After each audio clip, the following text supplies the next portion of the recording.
Hi everyone, welcome back to the channel.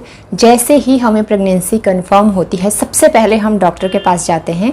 Doctor कुछ checkup करने के बाद हमें अल्ट्रासाउंड लिखते हैं। पहले ट्राइमेस्टर में कितने अल्ट्रासाउंड होते हैं और ये अल्ट्रासाउंड करवाना या सोनोग्राफी करवाना क्यों ज़रूरी होता है और इस अल्ट्रासाउंड को करवाने के तरीके कितने होते हैं, ये सब मेरा आज का वीडियो का टॉपिक है। जो लेडीज़ सेकंड टाइम मदर बन रही हैं उनके लिए तो थोड़ा नॉर्मल है, क्योंकि उन्हें पता है कि बेबी किस तरह से दिखता है या अल्ट्रासाउंड में क्या क्या होता है। लेकिन जो पहली बार माँ बन रही है उनके लिए बहुत ही प्यारा एक्सपीरियंस है। बहुत सारे क्वेश्चन भी होते हैं मन में कि बेबी कैसे दिखेगा, किस तरह से अल्ट्रासाउंड होता है, और घबराहट जैसी भी होती है कि सब कुछ ठीक हो। वो सबसे पहले क्वेश्चन है कि कौन से वीक में अल्ट्रासाउंड करवाना ज़रूरी होता है। तो सबसे पहले जो डॉक्टर भी गाइड करते हैं 8 to 9 वीक में आपको अल्ट्रासाउंड करवा लेना चाहिए। पहला अल्ट्रासाउंड जो आपका होता है, फर्स्ट ट्राइमेस्टर में कितने अल्ट्रासाउंड होते हैं, तो जो आपका पहला ट्राइमेस्टर है उसमें 2 बार आपका अल्ट्रासाउंड हो सकता है। 2 अल्ट्रासाउंड हो सकते हैं 3 महीने के अंदर। इसका रीज़न ये है कि एक तो आपका 8 और 9 वीक में होना ही है, और एक जो अल्ट्रासाउंड है आपका वो 6 to 7 वीक के अंदर भी हो सकता है, या बोल सकते हैं 5 to 6 वीक के अंदर भी हो सकता है।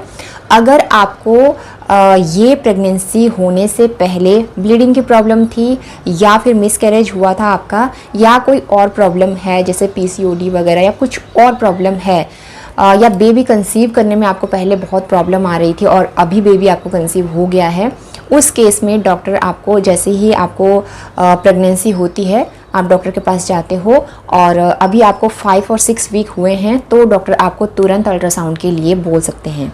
उस अल्ट्रासाउंड में जो 6 to 7 वीक या 5 to 6 वीक में आप अर्ली में डॉक्टर कर रहे हैं, उस अल्ट्रासाउंड का सिर्फ यही मतलब होता है कि डॉक्टर देखना चाहते हैं कि जो बेबी है आपका वो यूट्रस की लाइन से अच्छी तरह से चिपक गया है, या फिर वो जो बेबी है वो फैलोपियन ट्यूब होती है वहाँ तो नहीं ग्रो कर रहा है। इसके बारे में आगे बात करेंगे अभी।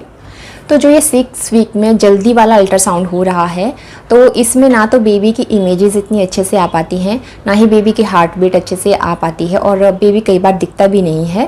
तो उसको करने के भी, सोनोग्राफी करने के भी अलग अलग तरीके होते हैं। तो ये हो गया कि प्रेगनेंसी के 8 to 9 वीक में बेस्ट टाइम होता है सोनोग्राफी करवाने का। अब इसके बाद जानते हैं कि सोनोग्राफी करवाना 8 to 9 वीक में क्यों ज़रूरी है, और उसके बाद जानेंगे कि किस तरह से डॉक्टर जो है वो सोनोग्राफी करते हैं। फर्स्ट ट्राइमेस्टर के अंदर 8 से 9 वीक में जो आप ये अल्ट्रासाउंड करवा रहे हो, ये करवाना इसलिए बहुत ज़रूरी है। इसका पहला रीज़न ये है कि ये पता चलता है कि बेबी की पोजीशन जो है वो सही है या नहीं। पोजीशन सही का मतलब है कि आपकी ओवेरी से एग निकला, स्पर्म के साथ मिला, फर्टिलाइजेशन हुआ और यूट्रस की लाइन से वो चिपक गया, यहाँ तक तो सब ठीक है। पर कई बार क्या होता है कि वो यूट्रस की लाइन से वो भ्रूण चिपक नहीं पाता है और फैलोपियन ट्यूब में ही वो भ्रूण ग्रो कर रहा होता है। अब बेबी तो धीरे धीरे धीरे बढ़ेगा ही, फैलोपियन ट्यूब होती है छोटी, और अगर जैसे बेबी का साइज़ धीरे धीरे बढ़ रहा है वो फैलोपियन ट्यूब फट भी सकती है। तो उस तरह की प्रेगनेंसी से बचने के लिए, जिसको एक्टोपिक प्रेगनेंसी बोलते हैं, इस तरह की प्रॉब्लम ना हो इसके लिए अल्ट्रासाउंड करवाना बहुत ज़रूरी होता है। उस तरह की प्रेगनेंसी को पहले ही फाइंड आउट करना ज़रूरी होता है, क्योंकि बाद में ये बहुत बड़ा रिस्क भी हो सकता है, फैलोपियन ट्यूब फट भी सकती है, और जो माँ है बनने वाली उसकी जान को भी खतरा हो सकता है। इसलिए पहले जो अल्ट्रासाउंड है 8 to 9 वीक वो करवाना बहुत ज़रूरी है। सेकंड रीज़न है डिलीवरी कब होगी, इसकी एग्जैक्ट डेट सोनोग्राफी से पता चल जाती है। अभी क्या होता है ना कि कई लेडीज़ें होती हैं जिनके पीरियड इरेगुलर होते हैं, जैसे 30 डेज़ में आ रहे हैं, 35 डेज़ में आ रहे हैं, या 40-45 डेज़ में आ रहे हैं। सॉरी, 30 डेज़ तो थोड़ा नॉर्मल होता है, 35, 40, 45 डेज़ ये थोड़े से इरेगुलर पीरियड हैं। या कई लेडीज़ एक बच्चे के बाद दूसरे बच्चे गैप देने के लिए गोलियाँ, जैसे गर्भनिरोधक गोलियाँ वगैरह यूज़ करते हैं, तो उनके जो लास्ट पीरियड की डेट है उससे पता लगाना मुश्किल हो जाता है कि उनकी ड्यू डेट क्या है, मतलब डिलीवरी डेट क्या होगी। ये सोनोग्राफी जो होती है इससे डॉक्टर पता कर लेते हैं कि एग्जैक्ट डेट, जो ड्यू डेट है वो क्या होगी। इसके लिए भी आपको सोनोग्राफी करवाना बहुत ज़रूरी है। और थर्ड रीज़न है, बहुत ही प्यारा है, जिसमें आपको बेबी की हार्ट बीट पता चलती है। इस सोनोग्राफी से आप बेबी की हार्ट बीट सुन सकते हो। जिनके पीरियड्स नॉर्मल है यानी कि 27, 28, 29 या 30 डेज़ में आ रहे हैं, उनके लिए इजी है क्योंकि उनके जो लास्ट पीरियड की डेट होगी वहीं से काउंट करके 7 दिन आगे की उनको डिलीवरी डेट मिल जाती है। एक अल्ट्रासाउंड से ये भी पता चल जाता है कि आपको एक ही बच्चा होगा या ट्विंस होंगे या ट्रिपलिंग होंगे, फिर डॉक्टर आपको उस तरह से आगे गाइड करते हैं। तो अब ये हो गया कि अल्ट्रासाउंड क्यों करवाना चाहिए और अल्ट्रासाउंड कब करवाना चाहिए। अब बात करते हैं कि अल्ट्रासाउंड करवाने के कितने तरीके होते हैं। जब आप अल्ट्रासाउंड करवाने जाते हो तो 2 तरीके से आपका अल्ट्रासाउंड हो सकता है। एक तो एब्डोमिनल स्कैन है, पेट के ऊपर से स्कैन करते हैं, और दूसरा है वेजाइना रूट से यानी कि योनि मार्ग से आपका अल्ट्रासाउंड हो सकता है। 8-9 वीक के बाद 9 मंथ तक जो भी आपके स्कैन होते हैं वो पेट के ऊपर से ही होते हैं, और इसके लिए सबसे पहले आपका जो ब्लैडर है वो भरा हुआ होना चाहिए। कभी भी जैसे अल्ट्रासाउंड करवाने जाते हैं तो पहले पानी खूब पीने के लिए बोलते हैं ताकि आपका ब्लैडर जो है वो भरा हुआ हो। वो इसलिए बोलते हैं ताकि आपका जो यूट्रस है वो पेट के ऊपर की तरफ आ जाए, और डॉक्टर फिर क्या करते हैं कि जो उनके पास प्रॉब होती है उसके ऊपर जेल लगाते हैं और उसको फिर आपका जो बेली बटन के नीचे का एरिया होता है उसमें इस तरह से घुमाते हैं ताकि बेबी की जो पिक्चर्स हैं वो अच्छे से आ जाएं। तो पानी आपका ज़्यादा से ज़्यादा पिया हुआ होना चाहिए, ब्लैडर आपका फुल होना चाहिए, तभी बेबी की इमेजेस जो हैं वो अच्छे से आती हैं। और इसमें कोई प्रॉब्लम भी नहीं होती है, ये बिल्कुल नॉर्मल है।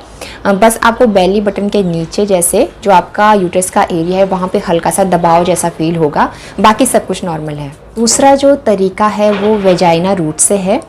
इसको डॉक्टर मोस्टली तभी बोलते हैं अगर आपको कोई मिसकैरेज की प्रॉब्लम पहले रही हो या फिर ब्लीडिंग की दिक्कत बार बार हो जाती है। तो इसमें क्या होता है कि डॉक्टर 8 to 9 वीक से पहले आपको अल्ट्रासाउंड के लिए बोलते हैं, यानी कि 6 वीक के अराउंड आपको बोलेंगे अल्ट्रासाउंड के लिए।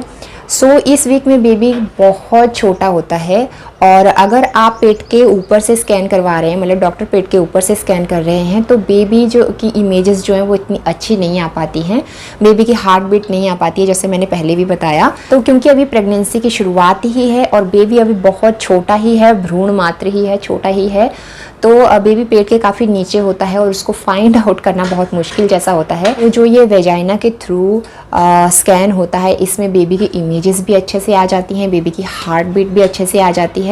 कई बार क्या होता है कि पेट के चारों तरफ जो है वो फैट बहुत ज़्यादा होता है या काफ़ी ज़्यादा आप हेल्दी हैं तो भी डॉक्टर ये जो वेजाइना के थ्रू आपका स्कैन कर सकते हैं, और या आपको कॉन्टीन्यूसली ब्लीडिंग हो रही है तो भी आपको ये बोल सकते हैं ट्रांस वेजाइनल स्कैन होता है ये। सो गाइस, शुरू का जो फर्स्ट ट्राइमेस्टर का अल्ट्रासाउंड होता है वो इसी तरह से होता है, और अल्ट्रासाउंड फर्स्ट ट्राइमेस्टर में करवाना बहुत ज़रूरी है। इसके रीज़न भी मैंने आपको बता दिए, और ये कौन से वीक में ज़्यादा बेहतर होता है, 8 to 9 वीक में ज़्यादा बेहतर होता है करवाना। उससे पहले बेबी का इमेजेस पिक्चर्स जो होती है वो ज़्यादा अच्छी नहीं आ पाती हैं और हार्ट बीट भी नहीं आ पाती है, तो 8 to 9 वीक बेस्ट रहता है। ज़रूरी इसलिए क्योंकि कहीं आपको एक्टोपिक प्रेगनेंसी तो नहीं हो गई है, जो काफ़ी रेयरली होती है, बहुत कम देखने को मिलता है ऐसा, पर हो भी सकता है। तो इसके इन सब चीज़ों के लिए कितने बेबी आपने कंसीव किए हैं या बेबी की हार्ट बीट आ रही है प्रॉपर तरीके से, इन सब चीज़ों के लिए अल्ट्रासाउंड टाइम पर ज़रूर करवाएं। क्वेश्चन ये भी होता है कि ना डॉक्टर बहुत सारे अल्ट्रासाउंड करवाते हैं, वीक टू वीक दे रहे हैं, मंथ टू मंथ दे रहे हैं अल्ट्रासाउंड करवाने को, बट इसका रीज़न ये होता है कि अगर जैसे मैंने बताया ब्लीडिंग की कोई प्रॉब्लम है या कोई प्रॉब्लम है तो अर्ली डॉक्टर एक आपको अल्ट्रासाउंड गाइड करते हैं करने के लिए, और एक जो है वो 8-9 वीक में आपका जो रूटीन वाइज है वो होना ही है। लोग क्या करते हैं कि जब प्रेगनेंसी होती है तो एक तो जाते ही डॉक्टर के पास लेट हैं, तब तक कई बार फर्स्ट जो अल्ट्रासाउंड का टाइम होता है वो भी निकल गया होता है और उसके अगले वाले अल्ट्रासाउंड की डेट नज़दीक आने वाली होती है, तो डॉक्टर पीछे के जो अल्ट्रासाउंड है उसको तो रूटीन वाइज लिखेंगे ही, साथ में जो आगे आने वाला है वो भी ड्यू डेट में डाल देंगे। तो तब हमें लगता है ये कि बैक टू बैक ये अल्ट्रासाउंड हो रहे हैं। तो टाइम पर अपना चेकअप करवाएं, टाइम पर अपने अल्ट्रासाउंड करवाएं, और जैसे आपके डॉक्टर आपको गाइड करते हैं वैसा करें। अगर आप प्रेग्नेंट हैं तो अपना ध्यान रखें, अपने बेबी का ध्यान रखें। तो ये था मेरा आज का वीडियो। अगर वीडियो पसंद आए तो वीडियो को लाइक करना, चैनल को सब्सक्राइब करना। मिलती हूँ मैं नेक्स्ट इन्फॉर्मेटिव वीडियो के साथ, तब तक के लिए बाय बाय।